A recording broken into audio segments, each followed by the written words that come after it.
Assalamualaikum warahmatullahi wabarakatuh. Selamat pagi menjelang siang anak-anak. Semoga dalam keadaan sehat selalu.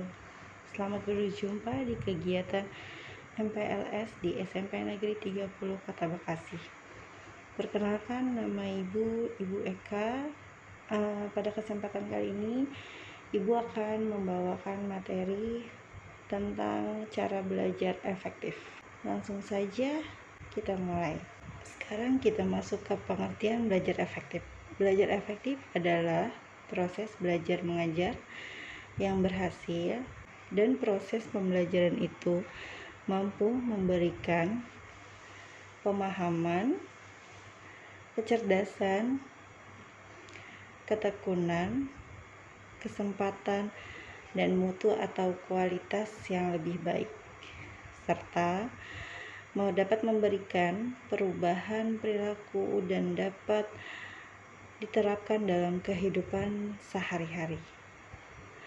Lalu, hasil dari pembelajaran efektif itu dapat membuat dan menghasilkan sumber daya manusia yang lebih unggul. Selanjutnya kita masuk ke dalam tips yang belajar yang baik dan benar. Tips belajar yang baik dan benar yang pertama adalah belajar secara berkelompok. Belajar berkelompok dapat menjadikan kegiatan belajar menjadi lebih menyenangkan karena bersama teman-teman dan berada di rumah sendiri. Tidak lupa, dalam kerja kelompok harus tetap dapat pengawasan dari orang tua atau kakak atau keluarga, sehingga belajar bisa lebih banyak dibandingkan bermain. Karena biasanya siswa yang kerja kelompok tanpa didampingi orang tua lebih banyak bermain dibandingkan belajar. Yang kedua adalah rajin membuat catatan intisari pelajaran. Bagian-bagian penting dari pelajaran sebaiknya dibuat catatan di kertas atau di buku kecil yang dapat dibawa kemana-mana, sehingga dapat dibaca dimanapun kalian berada. Tetapi catatan tersebut jangan dijadikan media untuk mencontek, karena dapat merugikan diri kita sendiri. Yang ketiga adalah disiplin dalam belajar. Apabila kita sudah membuat jadwal belajar, maka harus dijalankan dengan baik. Contohnya, seperti belajar tepat waktu dan serius, tidak sambil main-main ketika belajar. Kita juga harus memiliki konsentrasi penuh dalam belajar. Yang keempat adalah menjadi aktif bertanya dan ditanya. Jika ada hal yang belum jelas, maka kalian tanyakan kepada guru, teman, atau orang tua. Jika tidak bertanya, biasanya kita ingat jawabannya. Jika bertanya, bertanyalah secukupnya apa yang kalian tidak tahu. Jangan bersifat menguji orang yang kita tanya, karena itu suatu hal yang tidak baik. Tawarkanlah pada teman untuk bertanya kepada kita hal-hal apa saja yang belum dia pahami dalam pelajaran yang kita pelajari. Kelima adalah belajar dengan serius dan tekun. Ketika belajar di kelas, dengarkan dan catat apa yang guru jelaskan. Catat yang penting karena bisa saja hal tersebut tidak ada di buku dan nanti akan keluar pada saat ulangan harian, ulangan PTS atau PAS. Ketika kalian mempunyai waktu luang, baca kembali catatan yang kalian catat dan hafalkan sambil kalian mengerti catatan tersebut. Yang keenam adalah hindari belajar yang terlalu berlebihan. Jika waktu ujian atau ulangan sudah dekat, biasanya kita akan merasa panik sekali. Jika belum siap, jalan pintas yang sering dilakukan oleh siswa atau pelajar biasanya ketika sudah mendekati ulangan, belajar hingga larut malam begadang, atau bahkan ada yang membuat contekan. Sebaiknya ketika ujian tetap tidur tepat waktu, karena jika begadang semalaman akan membawa dampak buruk bagi kesehatan kita. Maka dari itu, belajarlah pada saat sebelum ulangan.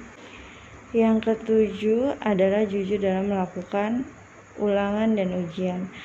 Hindari mencontek ketika sedang mengerjakan soal ulangan atau ujian. Mencontek membuat sifat kita menjadi curang. Yang kedelapan adalah mendengarkan penjelasan guru dengan baik. Dengarkan ketika guru menjelaskan dan jawab pertanyaan yang diajukan oleh guru apabila kamu mengetahui jawabannya, karena kamu akan dikatakan sebagai siswa yang aktif dan memahami apa yang guru sedang jelaskan. Yang kesembilan adalah jangan malu untuk bertanya selalu. Ajukan pertanyaan kepada guru apabila kamu tidak mengerti tentang suatu hal atau kamu tidak mengerti dengan penjelasan guru. Jangan malu untuk bertanya agar kamu memahami materi yang sudah guru jelaskan. Yang ke-10 adalah kerjakan PR. Kerjakan PR dengan baik, jangan selalu mencari alasan untuk tidak mengerjakan PR. Jangan malas mengerjakan PR dengan alasan lupa atau menunda-nunda mengerjakan. Karena tugas PR itu adalah suatu tanggung jawab kamu di rumah ketika kamu sudah pulang dari sekolah. Maka dari itu kamu harus mengerjakan PR ketika pulang dari sekolah setelah istirahat, agar tidak ditunda-tunda lagi sehingga tidak ada alasan untuk tidak mengerjakan PR. Yang ke-11 adalah cukup istirahat dan bermain. Semuanya dilakukan secara berimbang. Setelah pulang sekolah, kita sering ingin cepat-cepat bermain dan melupakan segala hal penting. Contohnya melupakan makan, melupakan istirahat. Padahal setelah seharian kita beraktivitas di sekolah, badan kita terasa lelah dan membutuhkan masukan energi. Maka dari itu, kita harus istirahat agar tubuh kita mendapatkan energi. Bermain dan istirahat harus dilakukan secara berimbang. Kita harus bisa membagi waktu antara istirahat dan juga bermain. Yang ke-12 adalah jangan suka mencontek teman, karena mencontek bisa menyebabkan kamu menjadi orang yang bodoh dan tidak percaya diri dengan apa yang kamu tahu. Dan biasanya belum tentu jawaban teman kamu yang kamu contek itu menjawab pertanyaan dengan benar. Kamu harus rajin belajar, pasti bisa menjawab semua pertanyaan dengan benar, sehingga akan mendapatkan nilai yang baik dan memuaskan. Yang ke-13 adalah memulailah dari suatu hal yang kecil. Mulai belajar dari topik yang paling Anda kuasai atau yang menurut Anda gampang. Selain itu, barulah dilanjutkan dengan topik yang lebih menantang. Hal ini dimaksudkan agar kita tidak langsung down atau putus asa jika mengerjakan soal-soal yang sulit terlebih dahulu. Maka dari itu, kalian mulailah belajar dari suatu hal yang sangat kecil. Yang ke-14 adalah fokus ketika belajar. Kita dituntut untuk serius. Jangan setengah hati karena pikiran tidak dapat melakukan sesuatu hal secara bersamaan. Maka dari itu, ketika kita belajar, kita harus fokus dan serius. Yang terakhir, yang ke-15 adalah metode berpikir. Proses belajar juga bisa berjalan sempurna dengan melalui metode berpikir. Apa sih Bu metode berpikir? Dengan metode ini, seseorang sekali kali mampu menyelesaikan masalah hidupnya. Dia akan memiliki kesamaan dan apa saja yang tidak dimiliki kemiripan.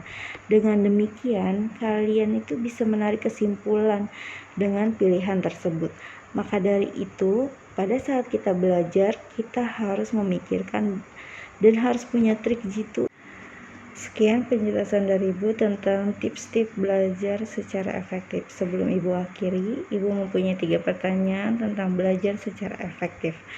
Yang pertama, berikan pendapatmu tentang belajar secara berkelompok. Yang kedua, agar mendapatkan nilai yang bagus, kalian harus belajar dengan. Dan yang ketiga, hasil dari pembelajaran efektif akan menghasilkan manusia yang. Oke, dari 3 pertanyaan itu, kalian bisa jawab di buku tulis kalian, lalu difoto, dikirim via grup masing-masing kelompok dari 1 sampai 8. Sekian penjelasan dari Ibu, kurang lebihnya mohon maaf. Jaga kesehatan dan selalu taati protokol kesehatan. Tetap semangat mengikuti kegiatan MPLS secara daring. Ibu ucapkan terima kasih. Assalamualaikum warahmatullahi wabarakatuh.